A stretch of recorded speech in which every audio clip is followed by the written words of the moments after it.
Hello everyone. तो इस video में हम लोग एक बहुत इंपॉर्टेंट टॉपिक कवर करने वाले हैं जो कि आपकी chemistry, Maharashtra state board chemistry class 12 solution chapter number 2। उसमें ना 4 डेरिवेशन है। वो चारों डेरिवेशन ना हर साल कोई ना कोई एक आ रहा है। तो अगर आप वो चारों करके चले जाओगे तो आपका 2 से 3 मार्क, इसलिए वीडियो में कम से कम आपका 3 मार्क कन्फर्म हो जाएगा। खाली बस आप थोड़ा सा 10-15 मिनट दे दीजिए, आपका 3 मार्क कन्फर्म हो जाएगा। 2 से 3 मार्क कन्फर्म, क्योंकि देखिए पहला क्वेश्चन जो बता रहा हूँ 13 और 17 में आया है। सेकंड देखिए 18, 20, 23। थर्ड देखिए यहाँ पे 22, 24, ये देखिए 23। मतलब हर साल इनमें से एक क्वेश्चन आया ही आया है। तो हर साल आएगा मतलब इस बार भी आने वाला है। तो आपका 2 से 3 मार्क कम से कम आपका कन्फर्म हो जाएगा चैप्टर से। थोड़ा समझ के देखिएगा, हम लोग फटाफट इसको खत्म करेंगे। जैसा पहला क्वेश्चन देखिए क्या दिया है, relative derive relation between relative lowering of vapour pressure and molar mass of non volatile solution.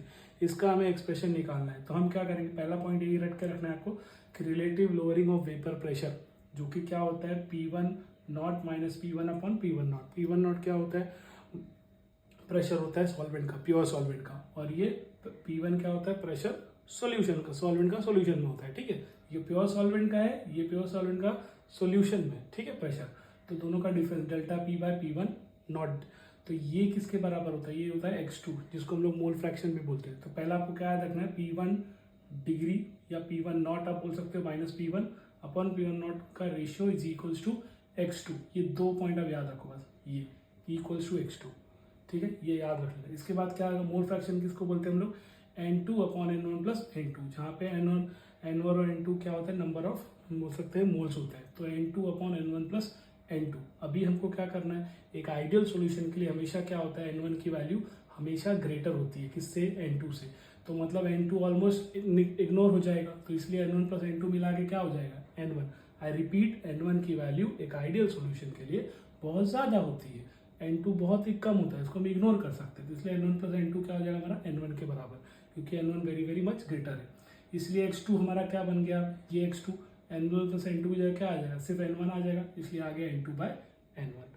I hope यहाँ तक आपको समझ में आ गया। क्वेश्चन नंबर 2 हो गया हमारा। x2 क्या बन गया, N1 प्लस N2, जो नीचे था वो आइडियल सॉल्यूशन के लिए क्या बन गया, सिर्फ N1, तो इसलिए N2 अपॉन N1।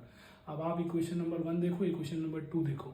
1 में क्या दिया है, x2, यहाँ पर भी x2 है, तो ये दोनों इक्वेशन 1, 2 एक दूसरे के इक्वल हो सकता है ना, इसलिए delta P upon P1 not degree किसके बराबर हो गया, N2 बाय N1। किसके बराबर हो गया, N2 बाय N1। सबसे पहले क्या रखना है, delta P by P1 degree किसके बराबर होगा, x2 मोल फ्रैक्शन।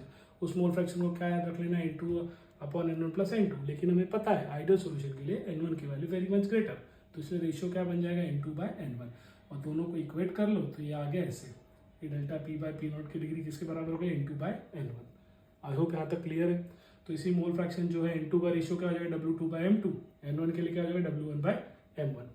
इन दोनों जो इक्वेशन नंबर 4 जिसको माना है दोनों को, इसको आप इक्वेशन नंबर 3 में सब्स्टिट्यूट कर दो।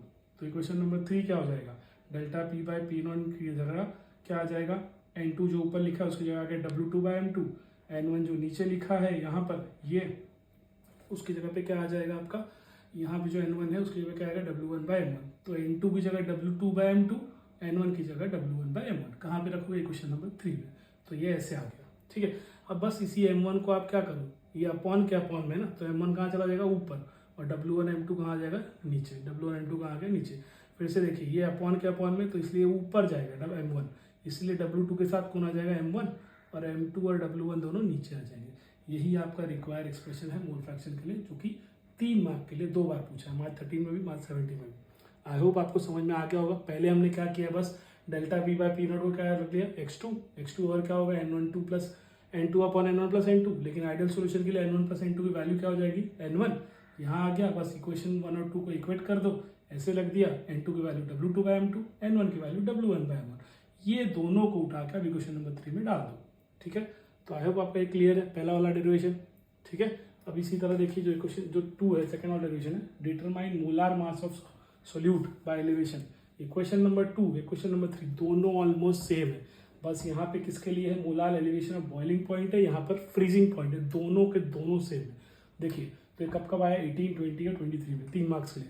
वैसे ही जुलाई 23 में भी आया। ठीक है, तो अभी देखिए करना क्या है, डेल्टा टीबी बॉइलिंग पॉइंट याद रखो, या एलिवेशन बॉइलिंग पॉइंट भी बोल सकते हो, के बी कॉन्स्टेंट है, और एम हम लोग का मोल्स ऑफ सोल्यूट के लिए हम लोग निकालने वाले। तभी एम के लिए हम लोग क्या करेंगे, जो मोलालिटी होता है, स्मॉल ए में मोलालिटी है, तो इसका क्या होता है, पहला रेशियो क्या होता है, मोल्स ऑफ सोल्यूट। बस इतना याद रखो, मोल्स ऑफ सोल्यूट, डिटेल में मत जाओ। मोल्स ऑफ सोल्यूट किसके बराबर होगा, W2/M2 के, किसका, W1 का। Moles of solute in W1 is equals to W2/M2। अब मास ऑफ सॉल्वेंट क्या होगा, मास ऑफ सॉल्वेंट W1 का इन टर्म्स ऑफ kg रखना है, तो ये तो पहले हम W1G तो kg में कन्वर्ट करना है, इसलिए 1000G/kg कर देंगे। ये G और G क्या हो जाएगा, कैंसिल, kg कहाँ चला गया, ऊपर, तो इसलिए W1/1000 kg, याद रख लो, W1/1000 kg किसका, मास ऑफ सॉल्वेंट। तो हमने ऊपर क्या लिया, मोल्स ऑफ सोल्यूट, और ये क्या लिया, मास ऑफ सॉल्वेंट। मोलालिटी क्या होता है, बस ये डेफिनेशन रट्टा मान लो, moles of solute upon mass of solvent. Molality क्या होता है, moles of solvent upon mass of solvent, moles of solute upon mass of solvent, moles of solute upon mass of solvent. Moles of solute क्या है, W2/M2 है, और solvent in terms of kg रखना है, बस इसीलिए याद रखो, ये W1/1000 हो जाएगा, यहाँ से W1/1000 kg in terms of हो गया, 1000 को ऊपर ले लो तो 1000 W2 आ जाएगा, और ये M2 और W1 एक साथ नीचे, M2 और W1 एक साथ नीचे, क्योंकि इसका जो मोल है, मोल का यूनिट क्या रहेगा, मोल ही रहेगा, और नीचे वाले का इन टर्म्स ऑफ kg, तो मोल पर kg इसकी यूनिट, मोल पर kg, न्यूमेरिकल में याद रखना है, बहुत इंपॉर्टेंट है। अब बस आपको कुछ नहीं करना है, हमें किसका वैल्यू आ गया, मोलालिटी का वैल्यू आ गया है। मोलालिटी की वैल्यू देखो क्वेश्चन नंबर 1 में, स्मॉल m की जगह मोलालिटी की ये वाली वैल्यू सब्स्टिट्यूट कर दो, तो यहाँ पे रख दिया, kb को वैसे ही रखा। हमको चाहिए क्या, मोलार मास ऑफ सोल्यूट, मतलब ये मोलार मास M2, तो M2 को यहाँ लाओ, डेल्टा टी भी नीचे आ जाए। ये आपका हो गया 2 मार्क के लिए क्वेश्चन, 3 मार्क के लिए, समझा, 2 या 3 मार्क के लिए, समझा। तो पहले बस आपको याद क्या करना है, delta T B elevation of boiling point, और kb इंटू एम, एम मतलब क्या है, मोलालिटी। मोलालिटी क्या होता है, मोल्स ऑफ सोल्यूट, जिसको हम लोग बोलेंगे W2/M2, मास ऑफ सॉल्वेंट, जिसको हम लोग बोलेंगे W1/1000, kg में करना है, इसलिए इसको इक्वेट कर देंगे, 1000 ऊपर चला जाएगा, इसलिए मोल पर kg आ गया। हमको तो ये इसको इक्वेशन कहाँ सब्स्टिट्यूट करना है, 1 में, ताकि स्मॉल m की जगह सब वैल्यू आ जाए। हमको चाहिए क्या, मोलार मास, तो ये M2 ऊपर आएगा, W2 नीचे, समझा। आई होप आपको समझ में आ गया होगा, बहुत ईजी है, लेकिन आपको प्रैक्टिस करना पड़ेगा। अब ऐसी रिलेशन बिटवीन फ्रीजिंग पॉइंट दिया है और depression and molar mass of solute, वापस सेम इक्वेशन निकालना, लेकिन अब फ्रीजिंग पॉइंट का, तो जब बी की जगह बस क्या आएगा आपका, एफ, देखो ध्यान से, बी की जगह क्या आ गया, एफ, बस याद रखना है, ये बी की जगह क्या आ गया, एफ, फ्रीजिंग पॉइंट के लिए, समझ रहे हो आपको। ये क्वेश्चन नंबर 1 कर दिया। यहाँ पे क्या किया था, moles of solute upon mass of solvent, moles of solute W2/M2 upon mass of solvent W1/1000, kg में करना है ना, तो मैंने डायरेक्ट रीजन किया। अब मोल्स ऑफ सोल्यूट और मास ऑफ सॉल्वेंट दोनों की वैल्यू रखो, W2/M2, देखो W2/M2, W1/1000, W1/1000, मोल पर kg, 1000 ऊपर चला जाएगा, ये सेम आ गया। बस यहाँ पे डेल्टा टी भी था, यहाँ पे डेल्टा TF आ गया। हमको M2 निकालना था, यहाँ पर भी M2 निकालना है, बात समझा। वो क्या था, बॉइलिंग पॉइंट के लिए था, ये क्या है, फ्रीजिंग पॉइंट, दोनों ही सेम है, समझ रहे हो। मार्च 18, मार्च 20, 23, ऑड नंबर 25, इस बार हो सकता है ये पूछ दे फिर से, ठीक है, 3 मार्क के लिए, या तो ये पूछ सकता है। आगे बात समझ में। अब अगला देखो, यहाँ पे चौथा वाला, सबसे लास्ट, सबसे छोटा, इसी साल है, मार्च 22 में भी आया था 2 मार्क के लिए और 3 मार्क के लिए, क्योंकि यूब्लोस्कोपिक कांस्टेंट जो है ना, वो डेफिनेशन आ गया था इसके साथ, और 2 मार्क का ये इस साल भी ऐसे ही हुआ, ठीक है, 24 में भी, तो क्या पता 25 में भी आ जाए।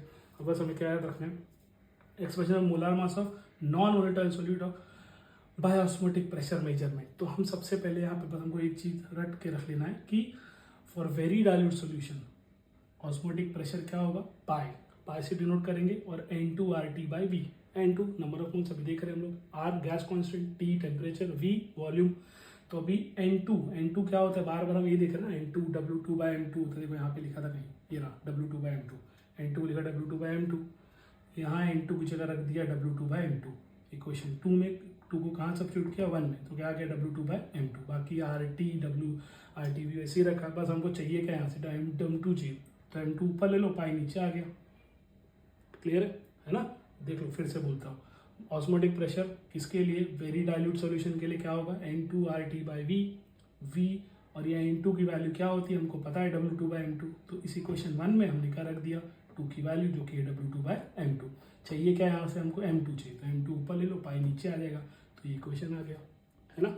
तो आई होप ये आपको समझ में आ गया है, बहुत इंपॉर्टेंट है गाइस, ये चारों करके जाइए, पक्का मतलब मिनिमम हालत में 2 मार्क्स, और नहीं तो 3 मार्क्स तो आपका पक्का ही है, क्योंकि अगर ये 2 मार्क के साथ कोई डेफिनेशन आ गया तो ये 3 मार्क का बन जाता है, नहीं तो ये तीनों आपके 3 मार्क के क्वेश्चन है, और बोर्ड में आए भी है, तो हो सकता है फिर से आएगा, जरूर आएगा, 100% आएगा, समझ में आया? आई होप आपको वीडियो पसंद आया होगा। Thank you.